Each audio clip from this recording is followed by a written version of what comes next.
the real goal for today is to actually work on a few literacy skills, such as listening, writing, and for some of you, maybe even reading as well. Okay, so the goal is not actually about remembering facts. That might happen, but it's actually about having a go at writing some correct sentences and maybe improving our listening skills as well. Okay? Okay, now I'm just going to do what's called building the field, okay, which is building up your field knowledge, and we're just going to see what you know already, okay? Now, I'm going to demonstrate what you're going to do first, and you're kind of going to test me a little bit. Now, what I need is I actually need maybe two people who feel like they can confidently read out loud a short text to me. I'm going to demonstrate the activity. I'm going to have a go at it myself. So for the first two times, it's going to be read out loud to me. And then the third and fourth time, I'm going to have the chance to take some notes. Okay? So we've read it 2 times now. Now, the second 2 times that we read it, I'm going to be allowed to take notes or to even write down what I hear because I'm looking to get some facts from it. So from that, obviously, the speed of the reading is going fast, but I'm just trying to put down a few notes to help me remember parts of it.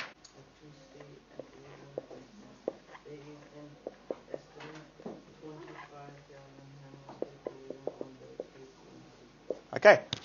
Now, did I write down every single thing that was from that? No. No. Okay. I focused on just 3 facts that I got from it. Okay. And I actually focused on the ones that were easiest for me to remember. I didn't kind of go with the numbers side of things because sometimes I forget. Numbers I find a bit harder. But what I'm doing is I haven't seen the text with my eyes, but it's proving that I'm listening and I'm able to write it down. Okay? What we'll eventually do, okay, and I'll show you how to do this once you get your facts down, is we're going to start to glue our facts together and practice using commas and conjunctions. Okay, now, because some of you said that you knew what conjunctions were and you got it correct, I'm just assuming, I don't know, I'm assuming that this won't be too difficult for some people. But for others, it might take a bit of thinking about how you actually do this. Okay? But if I wanted to glue together these 3 sentences, into one long sentence, which we call a compound sentence, okay, I have to use conjunctions and commas to do that. So it might look something like this. Sydney is the largest city in Australia, is one of the most expensive cities in the world, and has a lot of homeless people. I'm going to show you how to do that, but I'm just showing you now that this is what we're going to work towards. Okay? So all you need is your book to be open in front of you. You don't need a pen in your hands. Because what we're going to do is we're going to read out some facts about Jakarta twice first, with no notes being taken down. Okay? Now I'm going to get Miss Golden to read it out, and I'm actually just going to be looking to see if you are showing the faces of listening people or if you're distracted by something else. Okay? So a listening person probably isn't actually doing very much. They're probably just concentrating on what's being said. Okay? Now, you're going to have 2 readings now. I would recommend taking shorthand notes.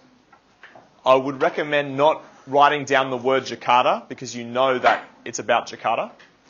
And I would try to get down a few facts in your own writing. Don't worry about spelling. Don't worry about, words that might be unfamiliar to you. Just try your best to get down a few facts. Okay? Not on the paper. Yeah, I was going to ask. In your book. In your book. Okay, we're taking notes in our book. Now, in your books, I want you to fully draft out 3 complete sentences for fact 1, fact 2, and fact 3. And when you feel like you have 3 complete, correct sentences, then I want you to publish them on fact 1, fact 2, and fact 3 on your sheet. What that means is, this is not for a draft. your drafting, which is your first attempt, happens in your book, but your complete sentences, what you feel like is complete and correct, go here. Okay? I'm going to give you just a few minutes, probably just 2 minutes, to write down 3 facts. Remember, your final sentence is about accuracy. It's not about speed. It's about getting the sentence right. And we'll just see what you come up with, okay? With fact 2, we want a complete sentence where we include Jakarta. So how could we include the word Jakarta in this sentence? The fact is correct, but how can we... 10 million people live in Jakarta. We could, yeah. Or Jakarta has 10 million people living in. Doesn't matter what way you do it, but make it a complete sentence, okay? I just want to point out something, and I want you to look at the sentences that you've written down, whether they're on your page or in your book, to see if you've got these features, okay? The first one is this. I started each one of my facts with the proper noun Sydney because I'm talking about Sydney. Okay?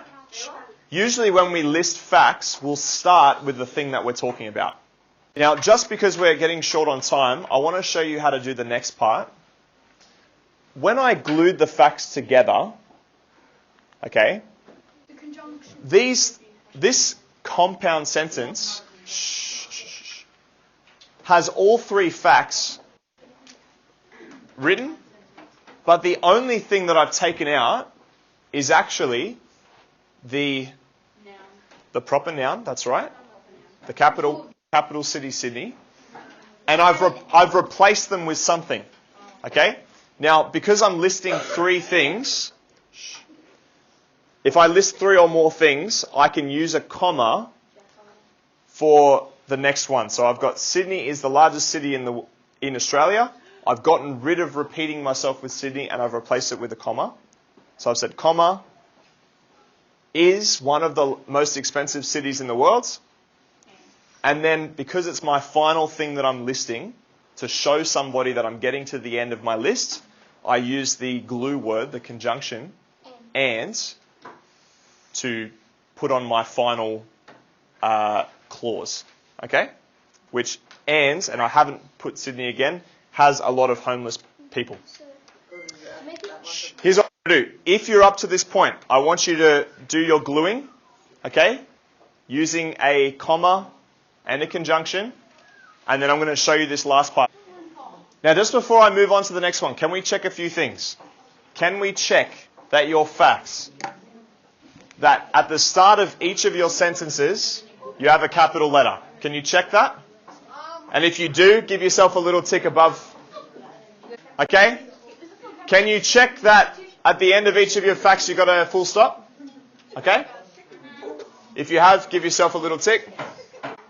Now, if you've used a proper noun, like the word Indonesia or the word Jakarta, in the middle of your sentence, can you check to make sure that that is capitalized as well? So if you mention the word Jakarta or Indonesia, that should have a capital letter.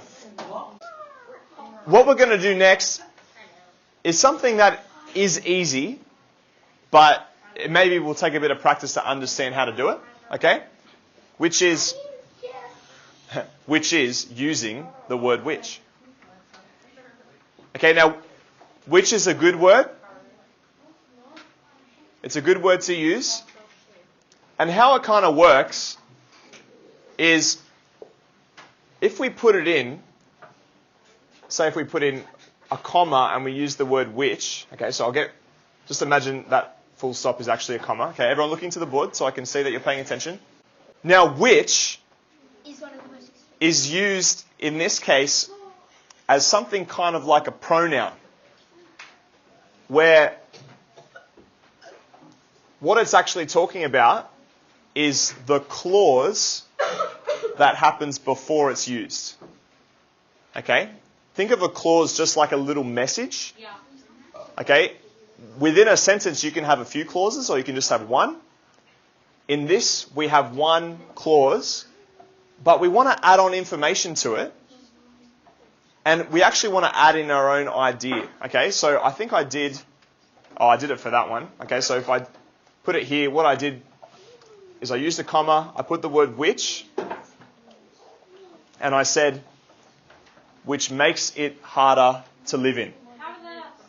I was referring back to this part here, okay, about the whole expensive cities, but I'm adding in something new, which actually is what writing's all about, right? Being able to show your understanding. So here's what I want you to do. I want you to take one of your facts. Doesn't matter which one. I want you to write down that fact word for word as you've got it. But rather than put a full stop in, I want you to put a comma in. I want you to put the word which. And then I want you to add on an idea that's related to whatever fact you put down. If you listed 3 correct facts, guys, we're going to see if we actually learned something today, okay? So look to the board. If you listed 3 correct facts about Jakarta following the listening activity, then tick, you've probably achieved this learning new facts part, okay? If you, we didn't get to go on to a final activity, we ran out of time, but if you use a conjunction to glue clauses together, then you successfully completed that. And finally, if you use the word which correctly to add information to one of your facts, then tick, you've achieved all 3 goals for today's lesson. Okay?